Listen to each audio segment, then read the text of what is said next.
So again, I can repeat that pattern the next step up easily, right? This square is full, it's 25. I multiply, if I want to multiply that by 8, all I have to do is put one rock up here, 200. Okay. What if I have this whole square full? And so this whole square full here represents 1,000, right? Each hole represents 200. If I want to multiply this entire square, which is 1,000, I already know what 1,000 times 8 is, obviously. But that shows me what this one dot here represents. One dot in this square represents 8,000. But let me get back to the problem we were doing, which was 81 times 4, right? So first I'm going to do my 80 times 4, right? So do that. And my 1 times 4. And I do that. 324.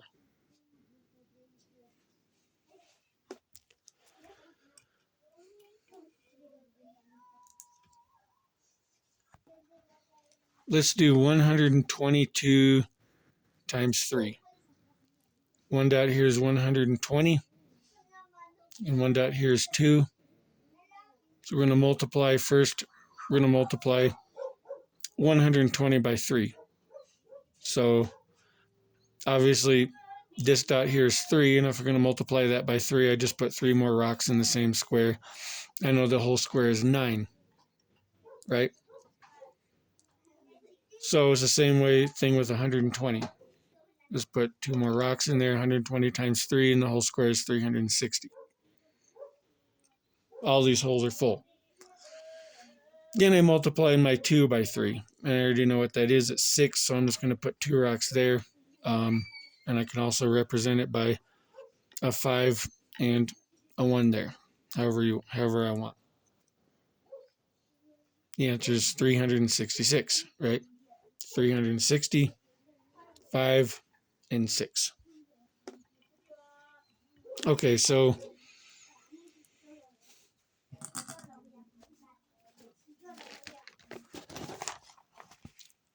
I'll try to zoom in on this if I can here a little bit.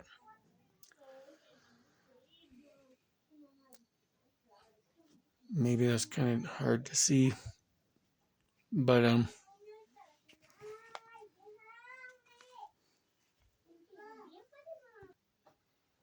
maybe I'll just try to explain it without the graph. Can't see it that well.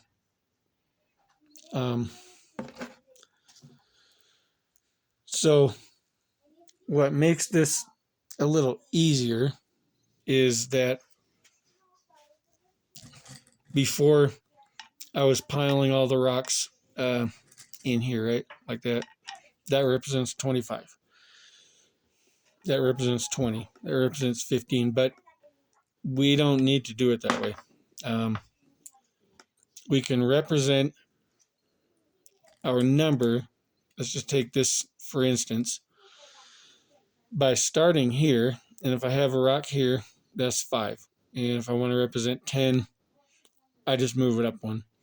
Now, if we're going to do it that way, it might be nicer to have a little bigger of an abacus here and have the holes be a little bigger so you can more easily put the rocks in the holes and they won't move or something like that. But you can see how it goes in kind of a zigzaggy, snaky pattern. It starts here and it goes that, and you would just move your way up. So instead of having it where, let's just say that equals 1, each of these holes equals 2, and the whole entire box equals 4, what we would do is this hole itself actually represents 1. Okay, this dot or whatever actually represents 2. This dot represents 4. So instead of having them both be 2 and the whole box being 4, we would have this one would be 2 and this one would be 4, right? And then we keep moving our way up. This dot here would be 3. I know that sounds weird that this number's lower than that one, but that's just the way it works. This dot here is 3.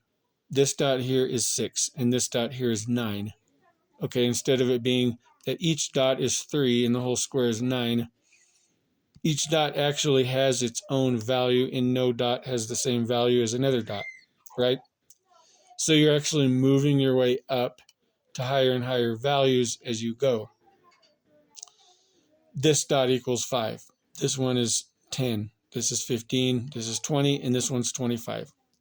So if I'm going to represent, let's just say the number 28,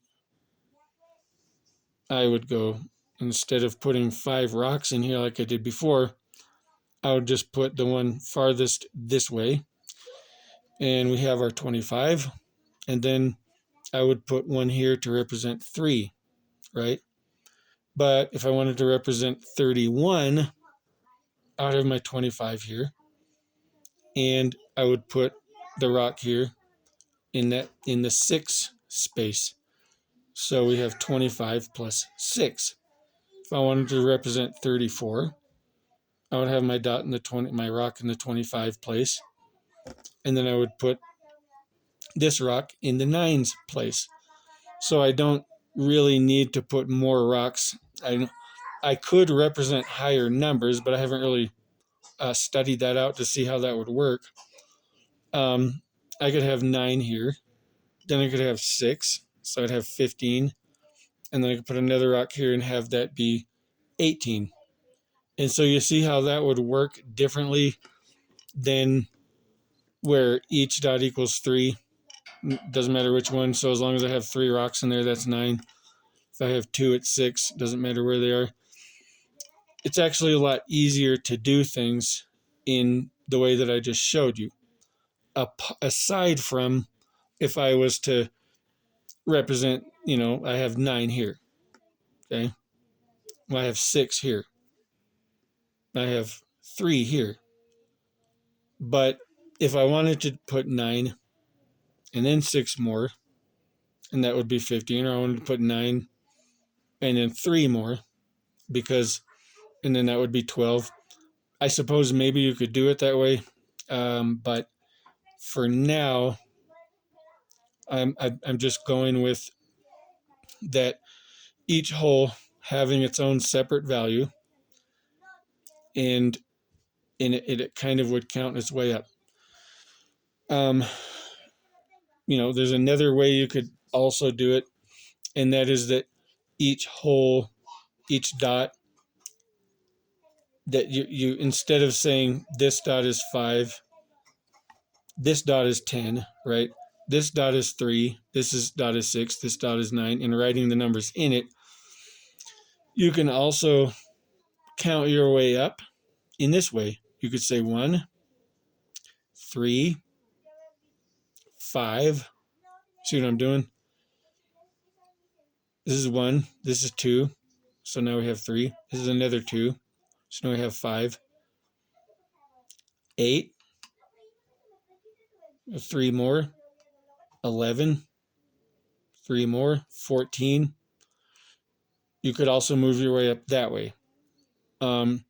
So I kind of have written out all these different ways of doing it, and in this way of doing it, each dot has the same value, but it's a different way of adding it up. But it seems to me at the moment that having each dot have its own value, the way I showed you before that, is a lot better instead of counting up.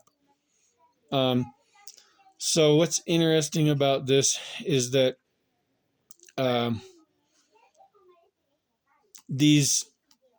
it also works well for division. and also doing fractions, but I don't know that well how to do the fractions on it. So that's about all I wanted to show today about this. We could maybe do some more problems, but I don't really have time right now. So I'll try to study a little more and come up with some more interesting facts on it. Thank you.